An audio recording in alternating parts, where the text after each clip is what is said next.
खबरों में बढ़ेंगे आगे। लोकसभा चुनाव 2024 का समय नजदीक आते जा रहा है और देश में राजनीतिक उथल पुथल मचा हुआ है। धीरे धीरे भारतीय जनता पार्टी का दायरा यानी कहें कि ताकतें बढ़ती जा रही है।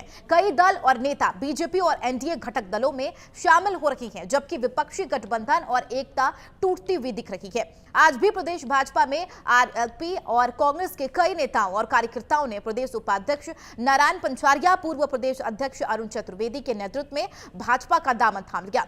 भाजपा का दामन थामने वालों में आज राजस्थान के पश्चिमी इलाके के कई लोग शामिल रहे। जालौर से कांग्रेस के पूर्व विधायक रामलाल मेघवाल निदेशालय कांग्रेस पता चले कॉलेज शिक्षा में संयुक्त निदेशक के पद पर रहे और विधानसभा चुनाव में देवली उनियारा से आरएलपी से लड़ने वाले प्रोफेसर विक्रम सिंह गुर्जर, दौसा से कांग्रेस के पूर्व जिलाध्यक्ष भावनी सैनी, आर्च अकेडमी की फाउंडर डायरेक्टर अर्चना शुराना के साथ ही और भी कई लोगों ने भाजपा की प्राथमिकता सदस्यता ग्रहण की है। वहीं अरुण चतुर्वेदी और भाजपा प्रदेश उपाध्यक्ष नारायण पंचारिया ने भाजपा का पटका पहनाकर सभी को सदस्यता ग्रहण कराई।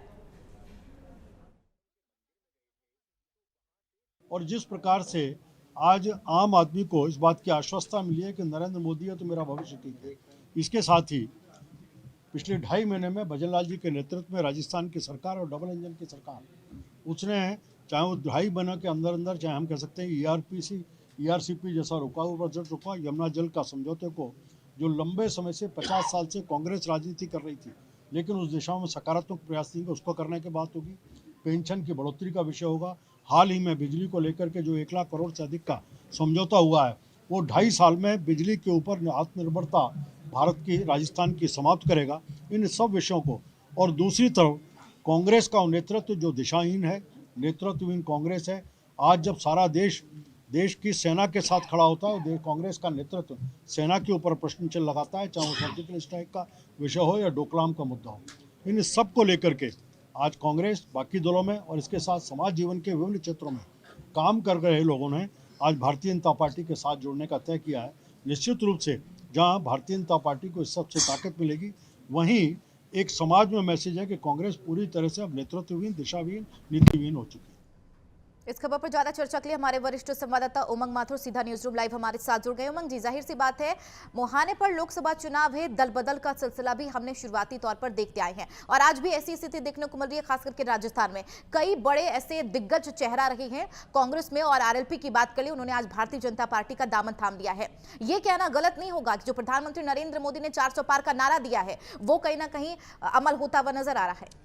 बिल्कुल चंदा, कहीं ना कहीं बीजेपी प्रधानमंत्री नरेंद्र मोदी के 400 पार के नारे को फलीभूत करने के लिए लगातार डटी हुई है, जुटी हुई है, और आज यही इसका एक परिणाम हुआ कि कांग्रेस और आरएलपी, सबसे बड़ी बात, अभी कुछ दिन पहले आरएलपी के एक वरिष्ठ नेता ने भाजपा का दामन थामा था और कांग्रेस का भी एक और आरएलपी के नेता ने दामन थामा।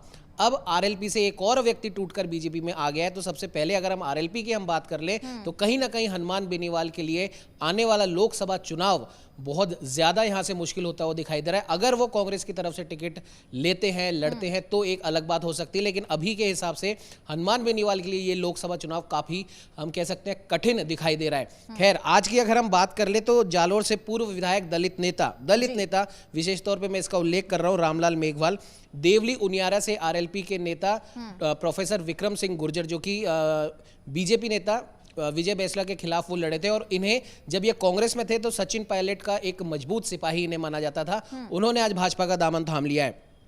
उसके अलावा एससी प्रकोष्ठ जालोर के जिलाध्यक्ष गोकुल परिहार, जालोर जिला कांग्रेस कमेटी के पूर्व महामंत्री रमेश मेघवाल, समाज कल्याण बोर्ड की पूर्व सदस्य भावना गर्ग और फैशन डिजाइनर अर्चना सुराणा। तो चंदा, अर्चना सुराणा और कई ऐसे लोग हैं, कई पूर्व वरिष्ठ अधिकारी रह चुके हैं, वो भी धीरे धीरे बीजेपी में आ रहे हैं। तो इसका मतलब हम ये नहीं कह सकते कि सिर्फ राजनीतिक पार्टियों के लोग बीजेपी में आ रहे हैं, लेकिन कुल मिलाकर अगर हम बात करें बीजेपी में जितने भी लोग आ रहे हैं, भले वो राजनीतिक दलों से हों या फिर पूर्व सरकारी कर्मचारी अधिकारी रह चुके हों या फिर सामाजिक और प्राइवेट संस्था के लोगों, हर एक व्यक्ति अगर बीजेपी में आ रहा है तो कहीं ना कहीं प्रधानमंत्री नरेंद्र मोदी और केंद्र सरकार की नीतियों से प्रभावित होकर वो बीजेपी का दामन थाम रहा है और आने वाले लोकसभा चुनाव में बीजेपी को जरूर मजबूत करेगा। जहां तक बात करें राजनीतिक दलों के लोगों की बीजेपी में आने की, उस पर तो कहीं ना कहीं जैसा कि सबको पता है बीजेपी सोशल इंजीनियरिंग में काफी महारत हासिल करी हुई पार्टी है। तो राजस्थान के लगभग हर एक हिस्से से बीजेपी ने अपने आप को मजबूत करा है, क्योंकि यहां पर बात लोकसभा चुनाव की है और विधानसभा चुनाव में जो जीत बीजेपी ने सोची थी वैसी जीत उन्हें नहीं मिल पाई और तभी से कहीं ना कहीं बीजेपी की पूरी कोर कमेटी। ऐसे में ये देखा जा सकता है कि कहीं ना कहीं भारतीय जनता पार्टी का कॉन्फिडेंस एक तरफ हाई हो रहा है, लेकिन अगर राजस्थान की कुछ हॉट सीटों की बात करें, लोकसभा सीटों की बात करें, उसमें से चूरू, झुंझुनू और नागौर ऐसे कुछ सीट है जहां पर अभी भी स्थिति थोड़ी बहुत डगमगाई देखने को मिल रही है। क्योंकि यहां पर कह सकते हैं कि भारतीय जनता पार्टी कहीं ना कहीं क्लीन स्वीप करते हुए नजर नहीं आ रही है। जैसा कि अभी आपने बताया कि आरएलपी को तरफ से कहीं ना कहीं भारतीय जनता पार्टी को मजबूती मिलते हुए नजर आ रही है। नागौर वो सीट है जहां पर अभी भी कांग्रेस की तरफ से उम्मीदवार की घोषणा नहीं की गई है।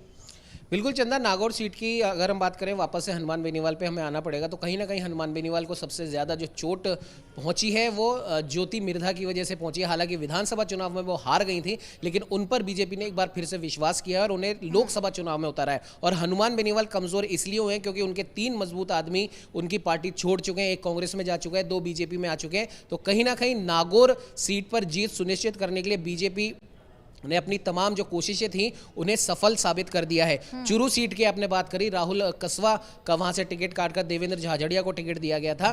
तो देवेंद्र झाझड़िया को मजबूत करने के लिए चूरू से कई कांग्रेस के लोगों को बीजेपी में शामिल किया है। और अलवर की अगर हम बात करें, भूपेंद्र यादव की सीट की, वो भी सीट कहीं ना कहीं 50-50 के अंदर आ रही थी। हार भी सकते हैं, जीत भी सकते हैं, लेकिन कल की अगर हम बात करें तो कल कई ऐसे लोग बीजेपी में शामिल हुए जो अलवर के आसपास के क्षेत्रों में अपना वर्चस्व रखते हैं और उन्होंने भी बीजेपी में शामिल होकर यह दर्शा दिया कि अलवर वाली सीट भी बीजेपी की मजबूत हो चुकी है। कि जिन सीटों पर कहीं ना कहीं भारतीय जनता पार्टी को लग रहा था कि असमंजस की स्थिति है, वहां पर भी जीत लाने के लिए, जीत दर्ज करने के लिए पूरे तरीके से तैयारी में जुटती हुई नजर आ रही है।